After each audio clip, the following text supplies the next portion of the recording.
Hey guys, coming up on the show, what is it like to go to a football game with Taylor Swift? And also, okay, this is a good one. Is it ever okay to go through your partner's phone? That's on today's show. Jax, I love that Jax, I want you to know that Jax walked into the studio today and she said, I'm looking very gay. I just thought that if anyone wondered, they won't. What's the, okay, so for anybody that is listening to the show, describe the outfit, because if you're watching it, you can see it. So today I am sporting a jean suit. With some sort of greenish brown shirt. I like that. It's like an army green. It's like an army green. Just got out of the Marines. I'm in a dark denim. Yeah. I've got a like a camo hat on that looks like I hunt. I do not hunt. I don't hunt. And then I got it from Old Navy. It was on sale, $6, not paid. And then I have glasses on that I got on the internet that are too big for me. So I have these little things on the back.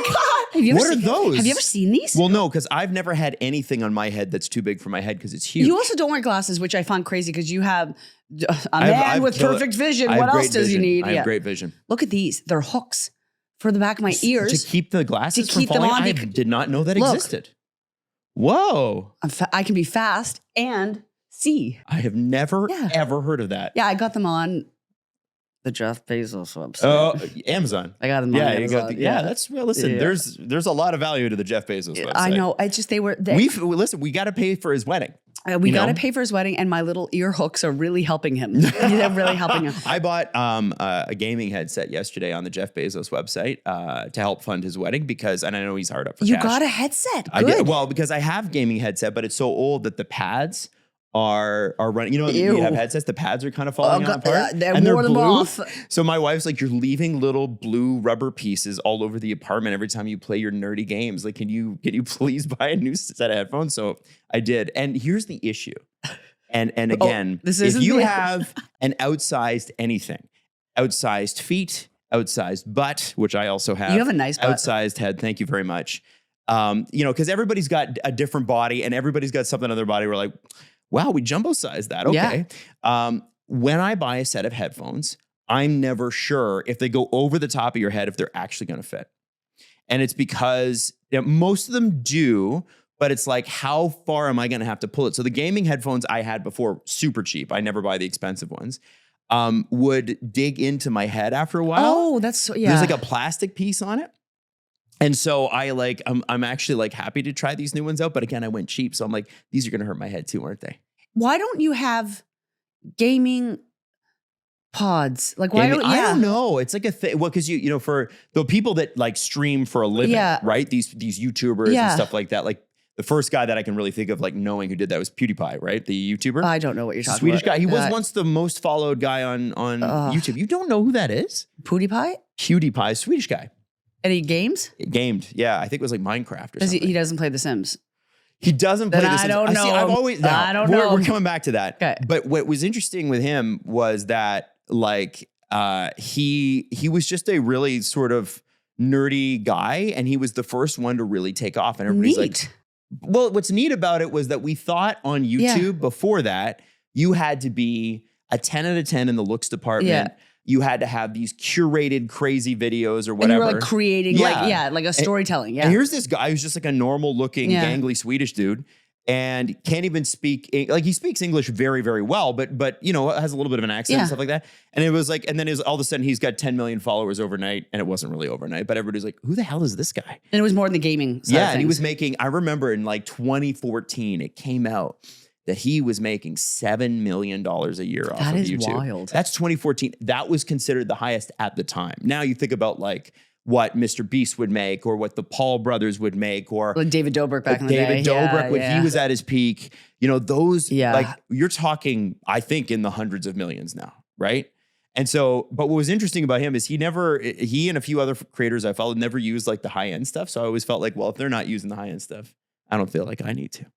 So I never bought expensive gaming headphones. That's the whole completing the circle. I'm going to complete this circle is that you also break headphones. I've seen them. I've worked with you for a decade, and I've seen your big ass head break multiple pairs of headphones. I actually have a couple in the graveyard. Yeah. This is a closet back here. I don't like break them by throwing them. By the way, just throwing that out there. No, he doesn't. He's not like no angry outbursts. He just like he has his head is sometimes they snap under pressure. It is. It is. But you big beautiful head. Thank so you, welcome darling. to the show. Yes. Now I wanted to ask you, Stephanie, our producer, Steph, huge Swiftie. Did you watch the Chiefs game yesterday? I didn't. You didn't, but I saw. You saw the news. I saw the news. Taylor snuck in. Taylor snuck into the game. So she was not expected, and then she was there. And that was, listen. So the Chiefs head, the CEO of the Chiefs basically said, anytime she goes anywhere, and I hadn't thought of it in quite these terms. He said, anytime she goes anywhere, it's a security risk. Oh, of course. Yeah. I'd never, I knew she had to have security and that sort of thing, but imagine putting it in those terms. Yeah. You're a security risk, like you run a country. Yes. We got to coordinate this. It jeopardizes people because there's there's crowding. There could be trampling. There could be folks going to places that they're not allowed. Yeah. 100%. That's why she travels. She travels in boxes and such sometimes, doesn't she? Sometimes, yeah. Yeah. I would Does too. she actually? Yeah. She'll go in stage casing and stuff.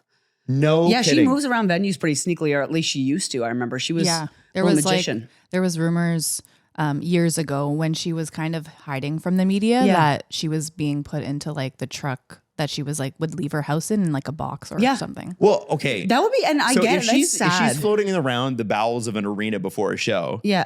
And she's in an equipment container. Won't the fact that there's 10 security guys surrounding the equipment container give away that she's in it? So for the Eras tour, she would go to the middle of the stage in what was called it looked like a cleaning cart.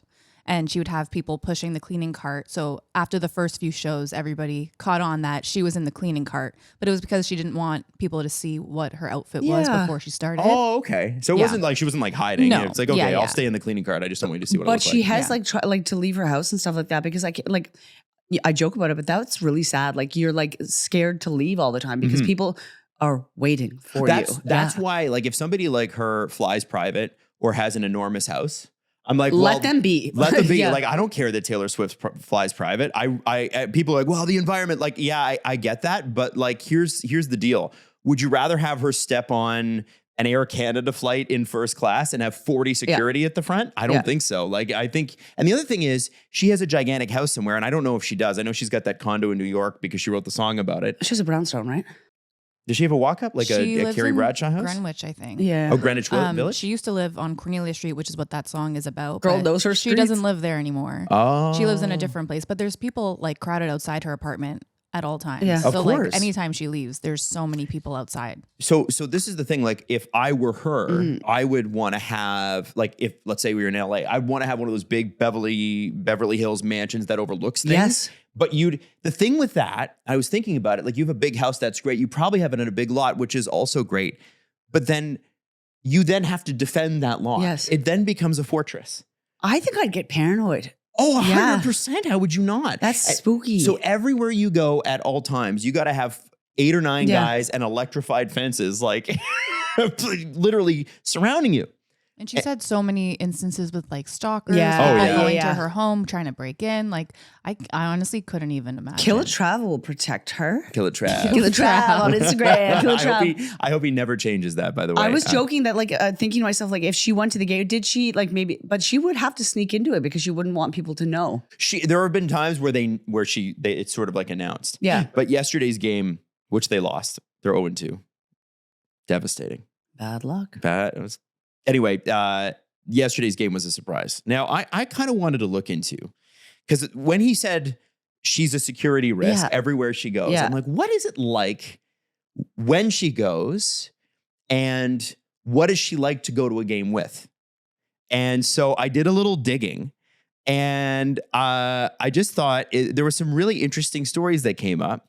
So first off, her security team has to be there a few days in advance to scope out the parameters. Right. So everywhere. So I was thinking about how you plan Taylor Swift's week. If she is going to Arrowhead, which is the stadium where the Chiefs play, she's got a security team that's there for that. And then if she's going to, let's say she was going to, we're based out of Toronto. Let's say she was coming to Toronto next. She's got another security team on the ground here. So they're sussing it out first. Yes. They're a week ahead planning.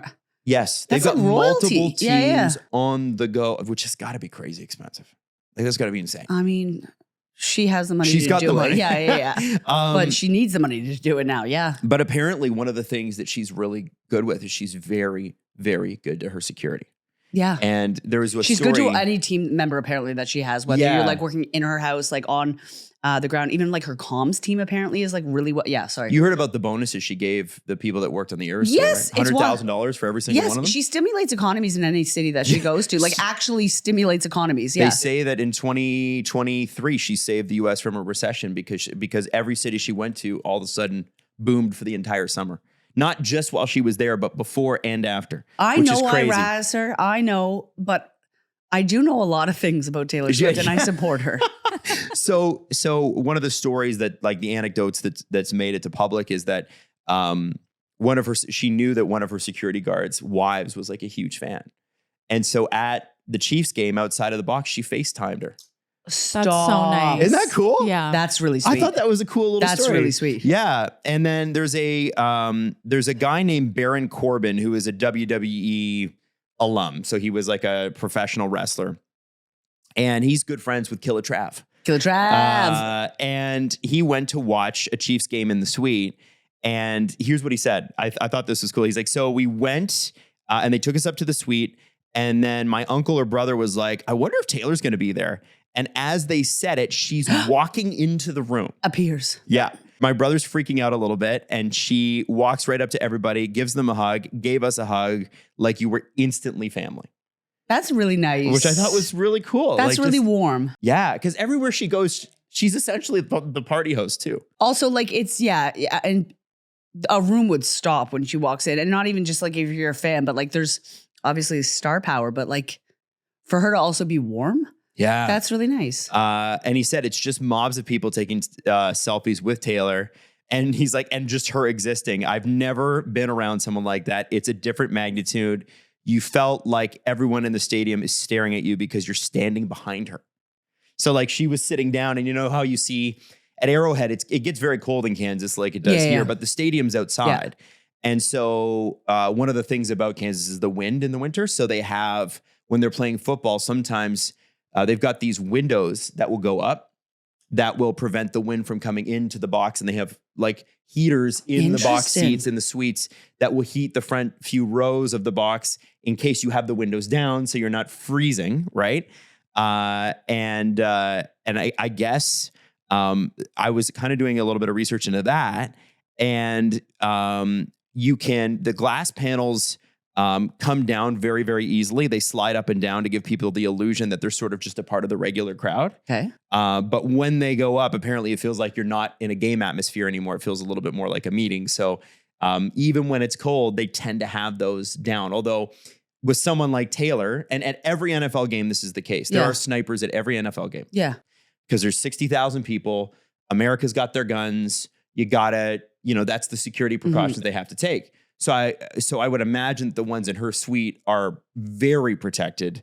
Probably bulletproof, I would think. I was gonna say, would they like have like probably special glass for her suite only? Yes. Of course, yeah. Yeah. But sometimes she's at the like where they're sitting, where there's usually glass, and sometimes the glass is open. Yeah. Like, which is which is a risk, I guess. Yeah. It what is a risk. Vibe, Taylor. Yeah, it's cool. I just thought she just wants to live her life. I just was thinking about it. I was like, man, like what would it be like? What's that experience like? It's kind of neat. You've worked in media long enough. Like you can, when you meet listeners and stuff like that, and like we're by no means celebrities. Like, but when you walk into a room and you're like, I think maybe there's a person in here that may know me from radio or from online. Who might be a fan of your work. Yeah. And you're thinking like you're hyper vigilant because you're like, maybe they know who I am. I can't imagine walking into a room and knowing for a fact that every single person in that room or that stadium knows you, like without a doubt. Like it's not like, I wonder if they know. It's like they do know. That it sounds incredibly isolating. Well, think about it like this and too. really like, lonely. Imagine like, because left people know us for like Left on Red and some stuff. Imagine walking into a stadium full of 60,000 people anywhere you go. Yeah. And everybody knows every word to Left on Red. Because here's the thing. Swift fans know every word to every song she's ever written. That's so true. Like I'm sure Stephanie, if we were to put you at a concert, you would know every song word for word, every bridge, every chorus, 100%. every solo, everything. Yeah.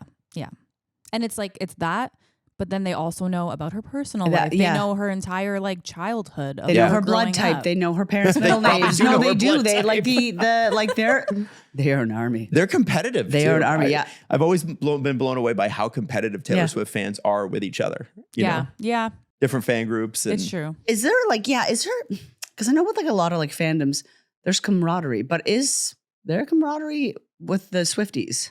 What do you mean? Like, you know how One Direction, like their fans were like they loved each other, and there's a big community, and like online they were like, we're making friends with each other, and like we are. That was also the internet at that time. That was the internet at that time, but I'm like, the internet I feel like was a very happy place at that point. Yeah, I feel like Swifties are like, fuck off, Brianna, I want those tickets. Like, so I feel like it's a bit more competitive. Well, I think that it's a finite resource. Yeah, right? that's fair. Yeah. You know, you go to a concert and like she did 5 nights in Toronto where we're based out of. The stadium seats 6. 6 nights. And that seats 50. It used to be 55. I don't know if it is anymore. It's like 50,000. It wasn't like all the seats. Right. Because they cut it down for the Jays because they realized like not a lot of people do concerts here. You have to think about that. It's like 300,000 people. That is wild. In a week. Yeah. It's you know there's so many people that want in. There's so many people that want to be a part of this. Actually, I need those tickets. Yeah. So like One Direction, like they were big. They were worldwide famous, but they weren't like this. I know, but I think that maybe Fandom could be nicer to each other. I think you have a biased opinion. No, she does. She's a hater. Jax has this like razz, and I'm like, I'm trying to get her going. I'm just saying, I don't see a lot of community in the Taylor Swift fandom because you're not in the community. Listen, defensive. See. Yeah. I have a lot of Taylor Swift fans. The second I meet someone, if they're a Swiftie, we're instantly like bonded. Mm-hmm. There's so much to talk about. What are their names? There's lots. Yeah, so many you don't remember their names. No. No, I'm just forgetting. No, I know that the Swifties love each other. It's I just love getting saucy. Yeah. Because you get each other, right? Yeah. Well, it's like, we have something in common, and like it does bring together. You make fun of guys with sports, but it's the same thing. I don't make fun. Yes, you do. I am. Yes, you do. You don't make fun. I am desperately trying to be a sports girl, and I'm being blocked out. I want to go to a hockey game, Adam. I know, but here's the thing. I know, but the economy, hockey. No. Hockey games are crazy expensive in Toronto. If we went to a hockey game in like Anaheim, we'd be able to walk in for $10. But if we go to the Leafs, it's like it might be honestly cheaper for us to drive to Buffalo, stay overnight, and go see a game I'm there. ready. Okay, I'm I've serious. been asking you I think it actually is cheaper to do that. I would love to go to a National Hockey League game where the professionals are. Do you hear me? Not just MLSE? your brother David, your hockey tournaments growing up. David, he was a good player, wasn't he? Yeah, but he got checked and then he broke his back. He broke his back? Yeah, he was in a, I forget the L, but yeah, and then he was in a spine cage. The chest thing? Yeah. Oh my god. Whoa, in high school? And he would have been in grade 10, I think. Whoa. And it was right before he got his license because he had it because he had to wait to get his license. And the guy checked him like after the buzzer, the light or whatever. Like it was bad. Really? Did he? Yeah, I guess he couldn't play again after that. He couldn't, and he couldn't work on the rigs. Oh, really? Yeah. If you got a back problem, you can't do that. I don't know if this is all. I think this is facts, but yeah. Yeah, that's really interesting. Is he for people that don't know, older brother, younger brother? David Irwin is my older brother. He's 3 years older. He was born 3 years and 20 days before me. I'm just a baby. Yeah. He's 85. I'm 88. You're in your late 30s, girl. You're not just a baby. Adam told me today, because I was talking about like my eye. He said that's what happens when you're close to 40. So hold on. People don't know about your eye. Okay. I didn't talk about my eye last week. I have Botox eye. I have what is called spocking. I read it on the internet. Spocking? Like is in like the Star Trek character? Yes. So I got Botox, and like I get Botox in the top of my head because I wear glasses. Whatever. I get it in my jaw and under my arms. Listen, love a little Bobo. I got it here, but it kind of hit the wrong place, I guess, which happens sometimes. It'll wear off. It's nothing bad. But my eye is a bit tired on the left side. You a little droopy? It's called spocking. Spocking. And I kept on saying, I was like, they hit the bone. And they didn't hit the bone. They just, They hit a nerve. They hit a nerve a little bit. It happens. It's called spocking. Uh-huh. But for the next 4 to 6 weeks, My left eye is going to look or you're in your mid-30s. Okay, no, late 30s. Yeah, Late say what you 30s. said. Say what It's you said late to me. 30s. You're in your late 30s. You said you're close to 40. That's what happens. That's what happens. Yeah, I'm not. Things droop. Listen, You got to accept that there's some droopiness things coming. have been drooping since my early teens. Okay, so let's be honest here. God. All right, I wanted to turn us to this. I saw this Reddit post and I thought it was fascinating, and it was going to be in last week's show, but we just didn't get to it because we had other things. This goes down to, I'm going to start this with a question. Okay. For you listening or watching, but Jax and Stef, you must answer this question first. The question is, okay, is it ever okay to go through your partner's phone without their knowledge? No. Stef? No. Why the hesitation? Sorry. Because my next question is going to be, have you done it? No. You haven't? No. Wow. But I think if you know secure information that there's maybe infidelity or that's usually the reason. What's right? going on. Yeah. And like, you know, for sure, and you just want receipts to kind of prove your point, then go ahead. I'd say. Jax? No. You've never done it? Like, I'm trying to think. I went to a partner's Facebook, like in my early 20s. Like we were only just dating, but I had a feeling that they were messaging somebody, and they were. And you caught it. But I didn't have concrete information. So like, I also don't know what counts as concrete information. Well, it's a gut feeling usually. And, Yeah, but and sometimes our it's paranoia and you need therapy. And other times you're right. Other times it's confirmation. If you were my partner right now, I'd give you my phone. Like, I've nothing to hide. I've never, like, I also think that if you are unsure of your partner's motives, or if you're unsure if they're cheating on you, talk to them or leave them. Because I agree. if they're lying to you, and if they say they aren't, trust them. If you don't, break up. Yeah, and that's great in your late 30s. Yeah. But when you're in your early 20s. I'm on Facebook in your you're messages. going into the group. And I will tell you this, I did it one time and I am vehemently against it. I don't share any passwords, even with my wife. Like we have our bank accounts are set. He doesn't remember his passwords. But, that's why. No, that's also true. Yeah. Thank you, Google password key. But I did it once because I had a feeling about somebody. Yeah. And I saw the messages, and the messages were benign. Like there was nothing in there. But later on in the relationship, years later, this person ended up cheating on me. So what I suspect was it wasn't the only time, and that I was probably onto something the first time. And as Jack said, when you get that feeling, break up with them. Or get therapy. It's one of the two. It's one of the two. Yeah, I agree. If you're normally a jealous person, and some people are, you've got to own that and go to therapy for that. If you're not a jealous person, and I'm not, and you're thinking that, okay, well then you probably need to not be in that relationship. And I wasn't smart enough to do that in my early 20s, but I hope my daughter will be one day when she's in that position. I was pretty dumb in relationships in my 20s. I have friends who, like, you know, every single relationship, they're like, well, I think he's cheating. And I'm like, is he cheating, or is that your attachment style? Like, are you just like anxious attachment, anxious all the time? And it, like, because that will erode relationships. It will ruin every good moment. Like, get out of their freaking phones. But also, sometimes they're dating men that are trash. So that also. So here's the story. Ugh. Okay. So you know how Reddit always runs this. So my boyfriend, 30, has gone through my phone. She's 26, 5 times in the past 2 weeks. And we've only been together 3 months. Yo, dump his ass. Red flag. Okay. I figured that. That's a good. Like, get out of there. A couple of weeks ago, while I was in the shower, my boyfriend guessed the password to my phone and started going through it. I caught him after I got out of the shower, took my phone from him, and went to the bathroom to finish getting ready. When I came out, he was on my iPad going through my iPad, which is connected to my phone. While I have nothing to hide and have never given him any reason to go through anything, I felt extremely uncomfortable given the fact that we met in May. And this post is from a week ago. Okay. It's not that long.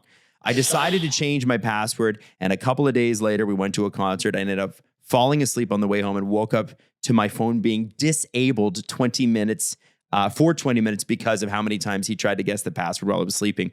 A couple of days after that, he ended up guessing my new password because he saw me put in the first 2 numbers and told me he guessed the rest. He had woken up at 4 a.m. to go through my iPad again while I was asleep. And the same thing happened a couple of days later. I've never been in a relationship where my phone is constantly being checked, especially this early. I've already communicated my feelings about it. He told me he won't do it again unless he asks me first. But I still have an uneasy feeling about it all. And I'm starting to push him away because of it. Is this something I should be worried about going forward? Get a restraining order. Like what information is he trying to get from you? Like what? Well, that's the thing. So this is where I think it's important we make that distinction. That is someone who needs therapy, right? 100%. That's so sketchy.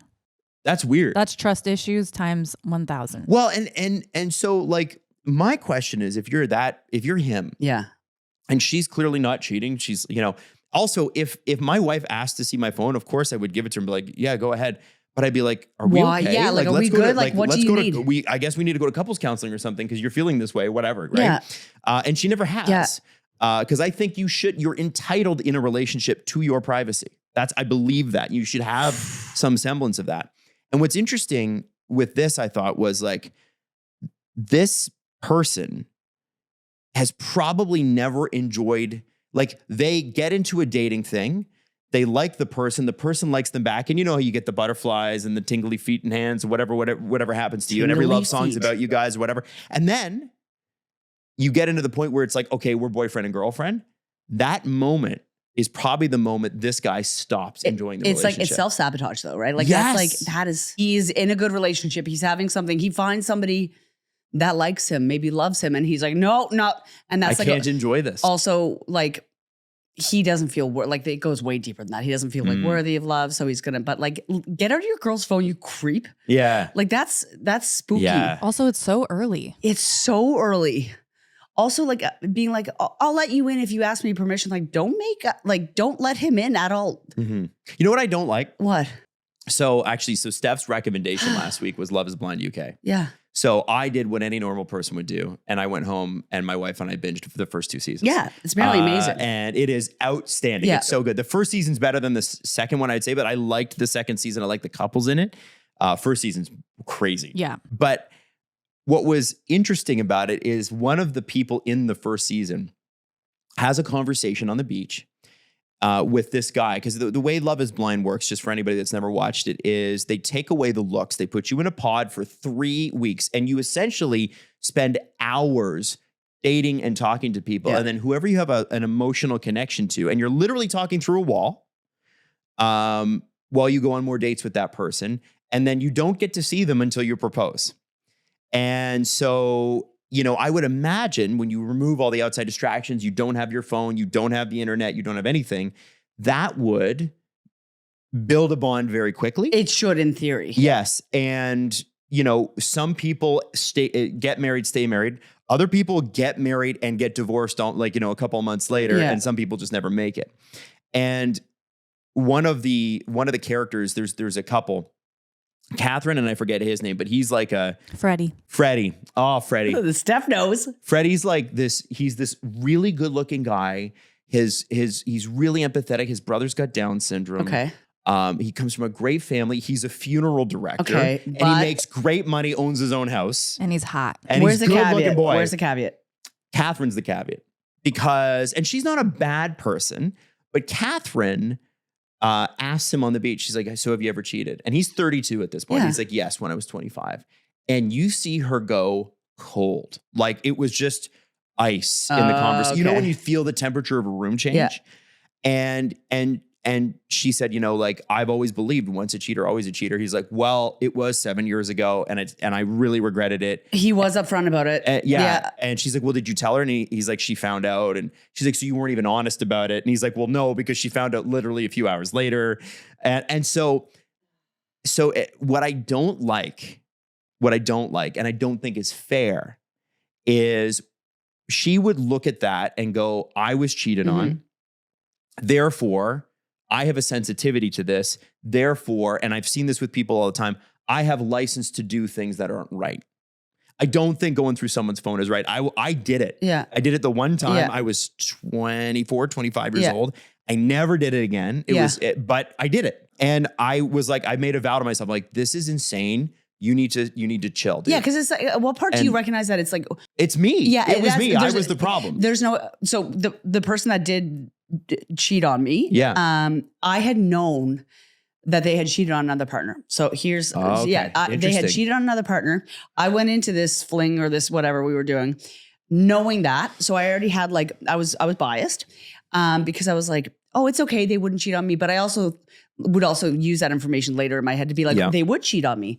So I knew that, then went and, saw that they were essentially cheating on me on their Facebook. And then, but I knew I knew that getting into it, I judged them for it, even though they told me. So if they hadn't have cheated on me, I would have always thought they may cheat on me. Yes. So that's my own shit. Excuse my language, but like, it doesn't sound like there's any accountability from Catherine being like, well, no, and it's judgment. She sort of holds it against them a little bit, Steph. Like, I'm retaining this right? No, right? she does. Yeah. And so what I see is with this guy in this Reddit story, this is a guy who, whether or not he's been cheated on, he believes he's been cheated on. Yeah. And that's more important than what actually happened in a previous relationship. That's the thing, right? Yeah. He believes it happened. Yeah.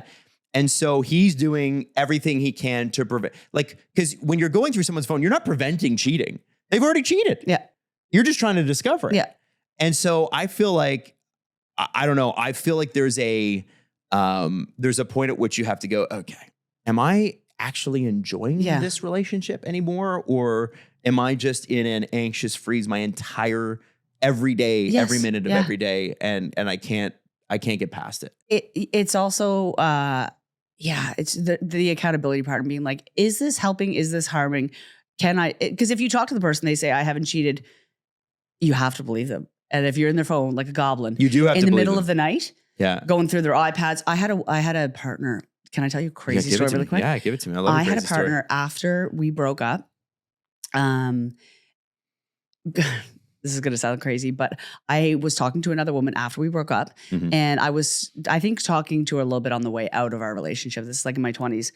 And when I was messaging her one day, I looked at her contact information because I was going to call her. And I noticed that my ex-girlfriend's email was attached to this new girl's contact. So my ex-girlfriend, when we were still dating, had gone in to my iCloud settings. And you know how you can say like send to this device and that device? She was also having all of the texts with this girl sent to her devices. She'd been reading them for months. Whoa. Because she thought I was, which What? I didn't, I had to confirm with I went to the Genius Bar and everything because I thought I was crazy. I screenshot and everything because I was like, why is it sending to my phone number and her email?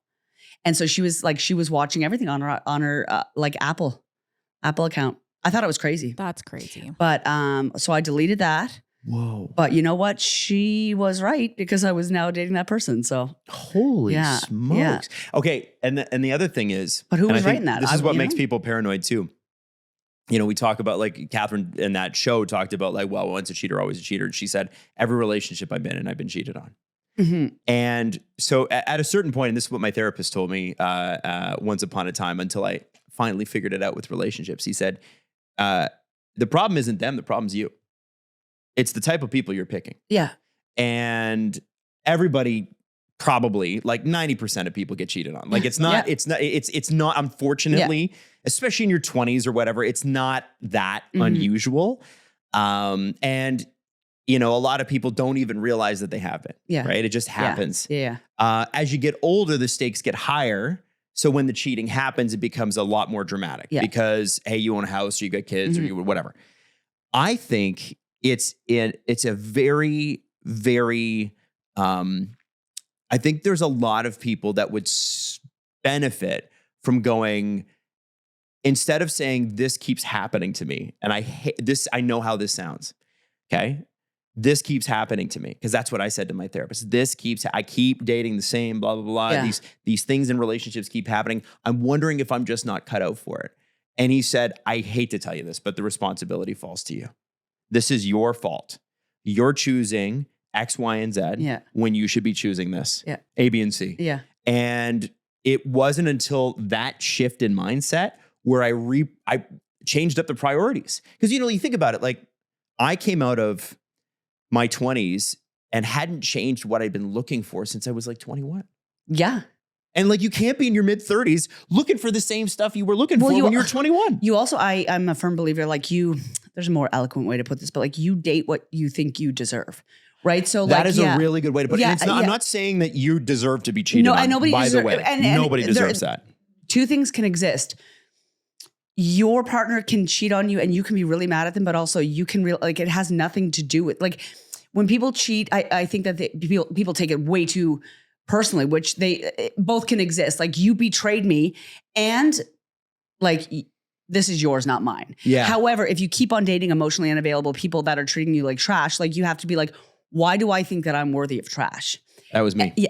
Exactly, right? Yep. And I've done that like when you're in so much shame and when you're in so much being like, I want to stay small, you date somebody who will keep you small. Yeah. Or if you want to be like, confirm that exactly. for you. Or if you want to be celebrated and like elevated. And if you want to like love somebody in a really beautiful way, you usually want to date somebody that wants to love you in a beautiful way. So you like find these people that are a reflection or I guess an extension of yourself. And I have dated some extensions of myself, let me tell you. I've also, most of the women I've dated have had a tremendous amount of like patience with me that they shouldn't, but also like, if you're looking to think, if you're not, if you're looking to be cheated on, you will be, but like, there needs to be some self-love patterns, I think, with these people. And it like self-love has been a term that's been used and abused, right? Yeah. There are people are like talking like self-love. Meanwhile, I'm going to treat people in my life like crap. That's self-love. No.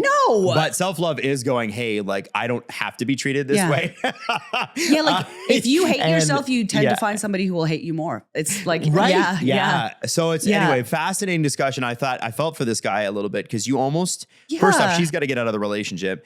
He's 30 years old. He's also a security breach or like risk. He's a security risk is what he is. He needs like intense therapy. There's somebody where I'm like, dude, you need to be going like once a week. I can also guarantee you that is a guy that doesn't think it's his problem. Like it's everybody else. I'm Greg. It's not my fault. Yeah, I don't know. I keep on Greg, it's not my fault. I don't know. He just feels like a Greg. So give me you had something you wanted to bring to the show. Okay. And I have no idea what this is. So it was funny because been going down nostalgia lane a little bit lately. I've been backing up some of my things on my phone, etc.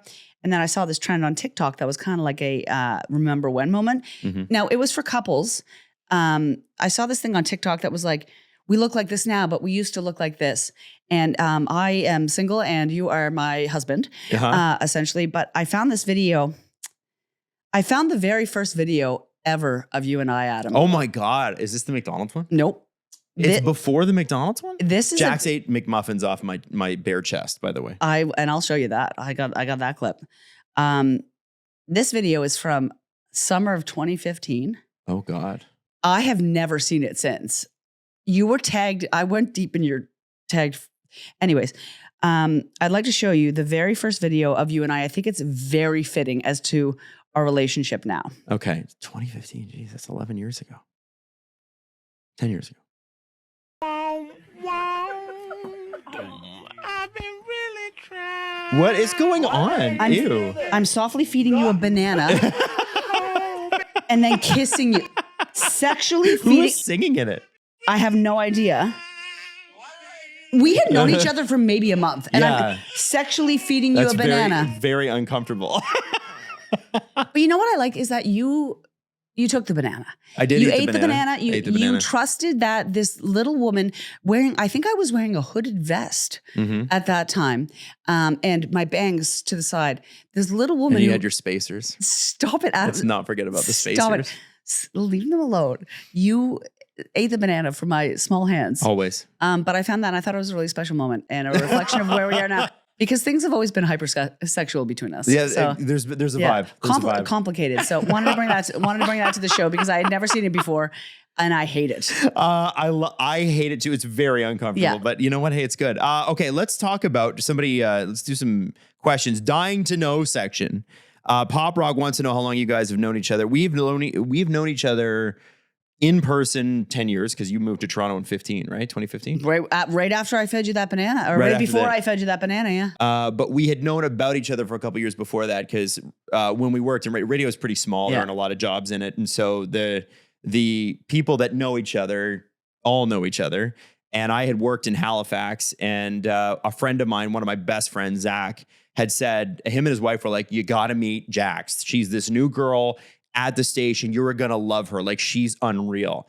And then we never got to meet while I was on that trip, but we Facebook messaged each other and said, hey, like, I'm sorry we missed each other. Little did we know. Can I tell you my side? Yeah. Adam didn't know who I was. Adam was a celebrity. And Adam was so cool. Adam, what did you go by? Adam H? In Halifax, it was Adam H. That was a name given to me. Yes, okay. And I did not love that name. Back in the day, in 2009, 2010, 101.3 The Bounce came out. It was a radio station in Halifax, Nova Scotia, and they had a rockin' all-star lineup. And we did. We actually had a really good lineup. Really good. And Adam was on there, and he was a hottie. Steph will get the promo picture of him. I will send you the one to put this on the webs. Long hair. On the video version of the podcast. And I loved him, and he didn't know who I was because I was a fat community college kid. And but I was such a fan of Adam Wilde. And then you moved to. I followed your career. I remember when you went out west, when you got the Calgary job. I remember when you went to Toronto and you were. I went to Toronto first, and then to Calgary. Oh yeah, okay. You bounced. I launched Kiss in Toronto, and then I was a fan of yours, and I remember writing you that Facebook message, and then I had like a panic attack because I was like, oh, what if he doesn't respond? And now I just realized that like you don't respond to anything. So like, and like I couldn't even call you and you won't know. But like I was so nervous to you because I loved your work. And you were also one of the only radio people that were like, I don't know, you weren't just doing, you didn't seem traditional. And I loved that. And then we became friends. So I was lucky. You're my star. I'm like nervous right now, but yeah, I always loved you from far. Oh, yeah. Thank you. Well, that's very sweet. I listen. The friends that I have, Zach and Emily, are still good friends to this day. And when they give somebody a ringing endorsement, it's usually because the person's a 10 out of 10. They'll tell you if they're not. Imagine if I was a dud. They led you astray. Like, what the hell's wrong with you guys? Yeah. It could have been. It was a risk. Now you're my emergency contact. Do you know that? I didn't know that, but it's good that you told me. I put you as my emergency contact. So okay. Okay. Well, that's fine. No, but you need to answer the phone. Well, I'll put if I'm in trouble. You know how you can have on your iPhone, you can have the favorite list and people you favorite who they can bypass your do not disturb. I'll make sure your number's on that. No, it's not if I call, I put you're my emergency, like for like the doctor. Oh my God. And like the dentist and my massage therapist. Yeah. Jax has had a terrible massage. No, but whenever it says you need to come get her and get her to the hospital. I don't think her sacrum is aching too hard, and we had to get the life helicopter. She had a sub beforehand, and Jax. We used to make fun of Jax because at the radio station when we worked there together, she would leave the station and we'd all be going home, and like I had a baby at home and stuff like that. And Jax is like, it's a sub and rub day. So Jax would go get a sub from Subway, which is right around across the corner. The street. And then she'd go for a massage, and she burned through her massage by like April. Yeah. I never used my benefits for literally, which is stupid. You should use your benefits. But I should burn through my bennies, yeah. But Jax would like go for a massage for like when the year started and the benefits reset. She'd be like, time to burn a hole in these benefits. Listen, I was aching, okay? And we had this great massage place down the road, and I thought I need to be, but I was getting massaged like every week. And I now look back and I think it should have been rubbing a sub because like that is rude. No, you shouldn't eat first. No, that is rude as hell. And I remember I went and got a massage one day, and after the guy massaged me, because I didn't have a regular guy, I was just going to whoever was open. Like I just needed to be touched. You were like, no loyalty. Just a massage. But he said to me, he goes, is it sub and rub day? And I was like, I stopped. And I remember like being in the hallway and I like immediately started sweating because I was like, do I smell like Subway? And I was like, fuck. Like, excuse me, like I smell like Subway. I was like, because I loved a turkey with extra mayo. Yes. And I was like, it's coming off me. And he was like, oh, no. I just heard you guys, because we had talked about it on the radio. But for a moment, I thought I smell like Subway, and then I switched and I started doing rub and a sub day. Yeah, you can't do that. I think rub and a sub day is better. Sub and a rub sounds better, but I was so ashamed. I was like, the onions are coming through my body. Give us your order. Give us your sub order. So you would eat. Don't worry about it. And then go be naked in a thing while somebody was like naked with your underwear on while somebody rubbed you down. What was sweating out of your pores as you were getting a back massage? I wouldn't always have a sub before I got a rub, but if I did, my Subway order is 6-inch turkey on whole wheat. They say that's enough. We are going to have sometimes Italian herb and cheese. But if I'm feeling too plump, I go with whole wheat because I'm being healthy. And then I get spinach because I find the water too I find the lettuce too watery. So I get spinach. And then I also get banana peppers but I don't get it toasted because it cuts my gums. So I just asked for it warmed up. And I have spinach and banana peppers and tomatoes and cucumbers and pickles. And then I have. This is good. I have a lot of sauce, Yeah. You extra mayo? I get extra mayo, but now, light you mayo. get the full mayo? You get the No, why do you get extra light mayo? They so you have light mayo that's extra. Why don't you just get the full mayo? They cut off the light mayo, so now I get ranch and chipotle sauce. Oh my with my mayo. God. And then if nobody else is in the restaurant, I ask for more. Like it is dripping. But if somebody's in behind me, I don't want them to think, oh, she's crazy, So She's a little dangerous. I'm shy. So that's what was leaking out of my body when I used to go get a massage. Thank you to the massage therapy place because I know you could tell. I love this. Okay, so before we go here, I just want to ask you guys, what's your recommendations for the week? What do we have? Is it books? Is it shows? Is it movies, podcasts, anything? What do we have?